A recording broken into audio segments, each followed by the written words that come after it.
இன்றைக்கி வந்து நம்ம எப்படி ஒரு எக்ஸிட் பட்டன் க்ரியேட் பண்ணுறது அப்படின்றத பார்க்க போகிறோம். நம்ம ப்ளே பட்டன் எப்படி க்ரியேட் பண்ணுறதுங்கிறத போன வீடியோவில் பார்த்தோம். ஸோ இந்த ஷார்ட்ஸில் வந்து நம்ம எப்படி எக்ஸிட் பட்டன் க்ரியேட் பண்ணி ஒரு ஆப்பை நம்ம எக்ஸிட் பண்ணுறது அப்படிங்கிறத பார்க்கலாம். ஃபர்ஸ்ட் அதுக்கு கேன்வாஸ்க்குள்ளே ரைட் கிளிக் பண்ணி யூஏ கேன்வாஸில் ஒரு பட்டன் க்ரியேட் பண்ணிக்கோங்க. ஸோ அந்த பட்டனுக்கு நான் எக்ஸிட்னே பேர் கொடுத்துக்கிறேன்.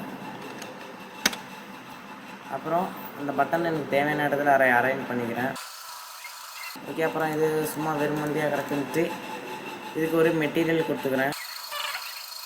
இப்போ பார்க்க ஒரு பட்டன் மாதிரி இருக்குது, அதில் அதோட பேரையும் எக்ஸிட்னு மாற்றிக்கிறேன். This is for basic.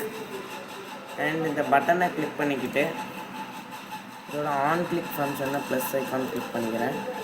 And நம்ம போன வீடியோவில் பார்த்த மாதிரி பட்டன் மேனேஜர் தூக்கி இதில் போட்டுக்கிறேன். அண்ட் ஃபங்க்ஷனில் இப்போ நம்ம என்ன ஃபங்க்ஷன் க்ரியேட் பண்ணல. ஸோ ஜஸ்ட் அந்த ஸ்கிரிப்டை ஓப்பன் பண்ணிக்கலாம்.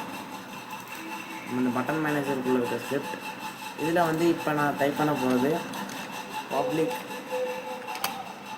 வாய்ட் எக்ஸிட்ன்றத ஒரு சிம்பிளான ஃபங்க்ஷனாக க்ரியேட் பண்ணிக்கிறேன்.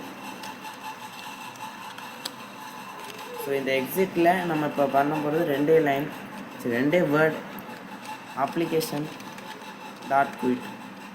ஸோ அப்ளிகேஷன் டாட் குயிட் பண்ணோம் அப்படின்னா ஆக்சுவலி நம்ம அந்த பட்டனை கிளிக் பண்ணும்போது அந்த அப்ளிகேஷன் குயிட் ஆகிடும். அண்ட் இது குயிட் ஆகுதாங்கிறத நம்மளால் யூனிட்டி இன்ஸ்பெக்டருக்குள்ளே பார்க்க முடியாது. ஒரிஜினல் ஆப்பில் தான் நம்ம குயிட் ஆகுதான்றதை கண்டுபிடிக்க முடியும். ஸோ அதுக்காக டீபக்கில் கொடுத்துக்கலாம். லாக் பண்ணி நம்ம பார்த்துக்கிறோம். ஸோ கண்ட்ரோல் எஸ்என் கிட்டே யூனிட்டி எடிட்டர் போகலாம். ஓகே, இப்போ இந்த ஆன் கிளிக்கை நம்ம செட் பண்ணணும். ஸோ பட்டன் கிளிக் பண்ணிவிட்டு அதில் ஃபங்க்ஷனில் ப்ளே பட்டன், அதாவது நம்ம யூஸ் பண்ண ஸ்கிரிப்ட், அதில் எக்ஸிட் நம்மளோட ஃபங்க்ஷன். ஸோ தென் ப்ளே பண்ணி பார்க்கலாம்.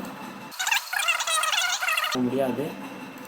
ஸோ ஜஸ்ட் எக்ஸிட்டட் பாருங்கள், ஏதாவது எக்ஸிட்டட் வந்துடுது. ஸோ அப்போ நம்ம ஃபங்க்ஷன் ஒர்க் ஆகுது. ஸோ இப்படி தான் ஒரு பட்டனை அந்த ஆப்போட எக்ஸிட் பட்டனை செட் பண்ணுறது. Okay, see you again next video. Bye.